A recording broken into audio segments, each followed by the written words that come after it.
தந்தை மகன் தூய ஆவியாரின் பெயராலே ஆமேன். இரவு நேரங்களில் ஆண்டவரின் இல்லத்தில் பணி செய்யும் ஆண்டவரின் ஊழியரே, நீங்கள் அனைவரும் ஆண்டவரை போற்றுங்கள். இந்த நாள் முழுவதும் எங்களை வழிநடத்தி வந்த உமது மேலான இரக்கத்திற்காக நன்றி ஆண்டவரே.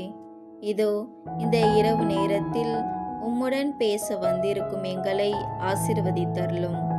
அன்பு இயேசுவே, எங்கள் மீட்பரே, இரவில் தூங்குவதற்கு கூட வழியில்லாமல் இருக்கும் ஒவ்வொரு மனிதர்களையும் நினைவு கூர்ந்து ஜெபிக்கிறோம் அப்பா. நீர்தாமே அவர்களுக்கு துணையாயிருந்து பாதுகாத்து வழிநடத்தும்படியாகவும் வேண்டுகிறோம். நாங்கள் தூங்க செல்லும் இந்த நேரத்தில் தீய கனவுகள் காணாமலும் அமைதியான தூக்கம் கிடைக்கவும் காலையில் எழுந்து உம்மை மகிமைப்படுத்த எமக்கு வரம் அருளும். ஆமேன்.